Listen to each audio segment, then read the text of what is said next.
Primeira chave que eu quero liberar é que se você se sente como uma vítima, você vai se tornar uma.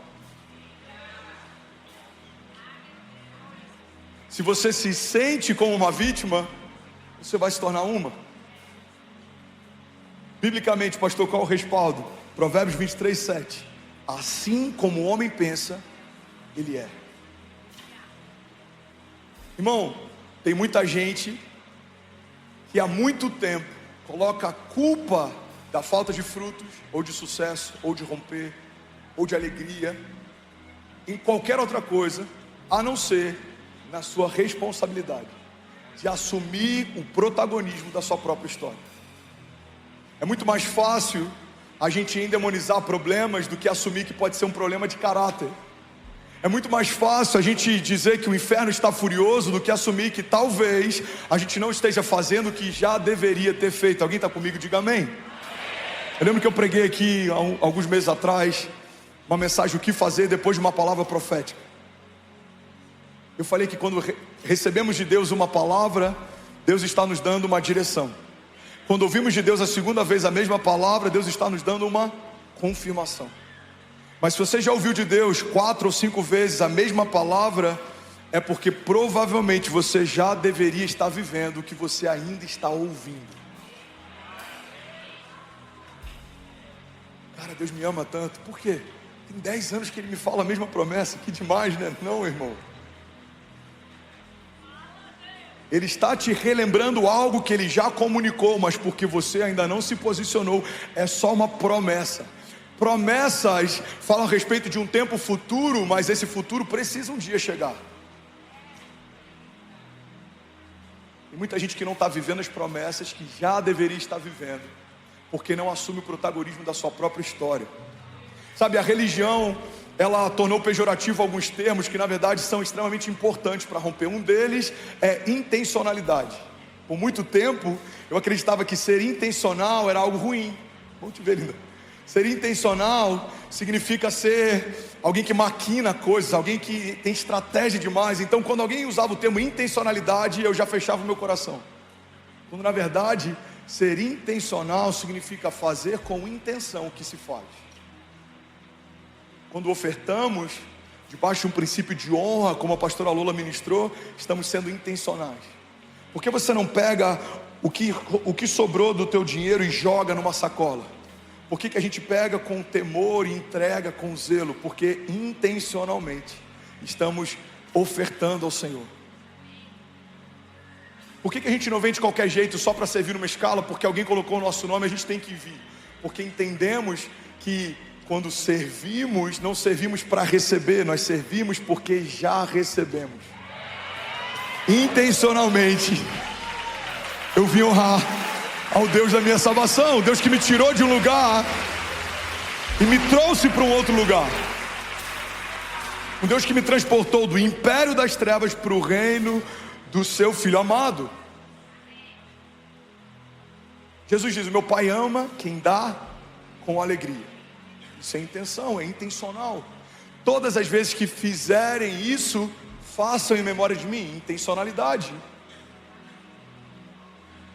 Sabe, a Bíblia ela é cercada de intencionalidade, mas a religião por muito tempo ela acabou tornando pejorativo alguns termos que são importantes. Posicionamento é um outro termo que muitas vezes a gente acha que vai de encontro à soberania de Deus. Não, se Deus quiser vai acontecer.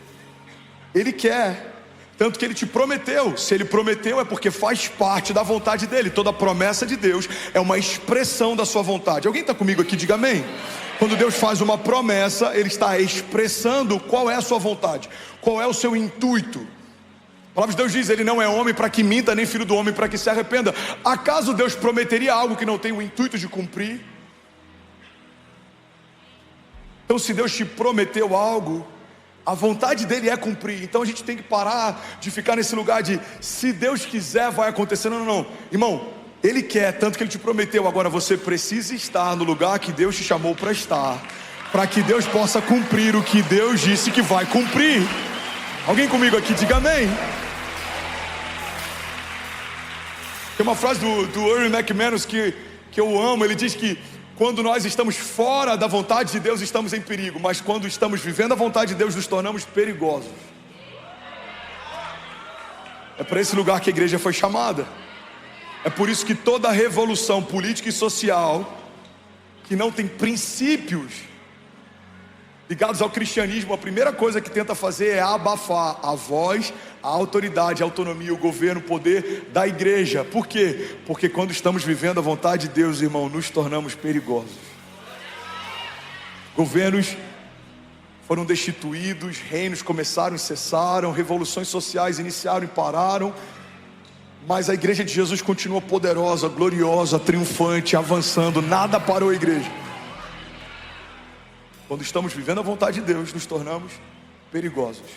Mas a gente pode ver alguns fenômenos sociológicos, por exemplo, em algumas nações, que a igreja se fundiu com o Estado. Em alguns lugares em que o Estado tem controle até sobre o sermão que os pastores e líderes religiosos vão ministrar nos seus cultos. Em todos esses lugares a igreja não é mais perigosa, ela se tornou insossa. Irmão, guarda isso aqui em nome de Jesus. O nosso posicionamento, a nossa intencionalidade é o que vai definir que tipo de história vamos construir com Deus.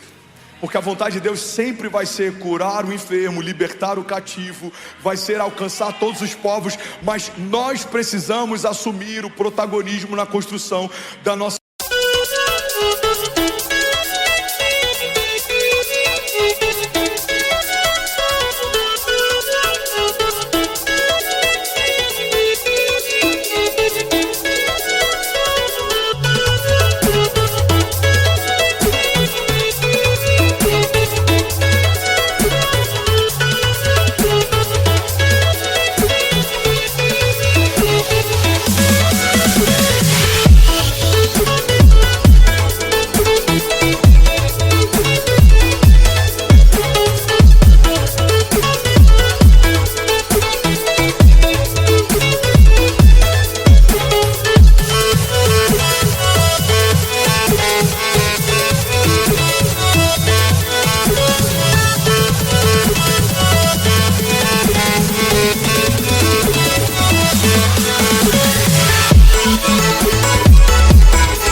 Não, isso não fere a soberania de Deus, porque quando Deus te deu liberdade para sonhar, e você está alinhado com os sonhos de Deus, o que você sonha para si, é o que Deus já sonhou para você. João diz, se vocês permanecerem em mim, as minhas palavras permanecerem em vós, me pedirão o que quiserem e lhes será concedido. Deus está dizendo, se você continuar conectado ao meu coração, e as minhas palavras continuarem sendo o centro da tua história, o que você vai me pedir já é o que eu quero te dar. Então pode me pedir o que quiser e lhes será concedido. Alguém comigo aqui, pelo amor de Deus, diga amém. Aleluia. Aleluia. Já falei sobre isso várias vezes, mas vai ser novo para alguém. A palavra concordância, a etimologia dela, a origem vem de concordes, corações alinhados, batendo no mesmo ritmo. Quando eu concordo com a vontade de Deus, o meu coração passa a bater no mesmo ritmo que o dele. Discordância vem de discordes, corações desalinhados. É quando o meu coração está batendo no ritmo e o coração de Deus está batendo em outra. Um bom conselho aqui, entre parênteses, é melhor bater o teu coração no ritmo do coração de Deus do que diferente do ritmo dele. Por quê? Porque tudo que existe está cadenciado a partir do coração de Deus. Toda a natureza, toda a criação, toda a glória, céus e terra, tudo isso está conectado ao coração de Deus. Quando a minha agenda se conecta a dele, quando o meu coração se conecta ao dele, as coisas começam a acontecer, as pessoas não entendem o porquê. Irmão, me explica essa aceleração, me explica esse romper. Irmão, nos conectamos com o tempo de Deus, com a vontade de Deus, com a agenda de Deus. As coisas que aconteceriam em 10 anos começam a acontecer em 1 ano, porque estamos debaixo de um tempo de aceleração. Deus disse, se alguém estiver disponível eu farei, e nós dissemos, Pai, eis-me aqui, usa-me a mim, faz o que o Senhor quiser. Deus está à procura de pessoas disponíveis. Aleluia. Alguém comigo aqui, diga amém.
Estava conversando com o JB ontem, ele falou de um termo que eu não conhecia, que também está ligado ao coração, a palavra corrupção.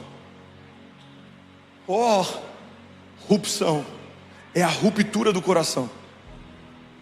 Quando o nosso coração se corrompe, nos tornamos corruptos. Mas muitas vezes julgamos políticos e não sondamos a corrupção, talvez das nossas motivações e propósitos e projetos. Julgamos a corrupção da gestão pública de alguém, mas não paramos para avaliar a corrupção, talvez, do nosso propósito. Se você está construindo algo que não aponta para o chamado que Deus te deu, você está construindo uma história para você. Muitas vezes a gente está pedindo para Deus prosperar algo que Deus quer que morra. É um projeto pessoal que não tem nada a ver com o projeto que Deus tem para mim. E a gente está aqui clamando, falando: Deus, prospera esse negócio. Deus está falando: eu quero que ele morra. Porque só quando o que é teu morre, o que é meu nasce. Só quando o velho morre, o novo nasce.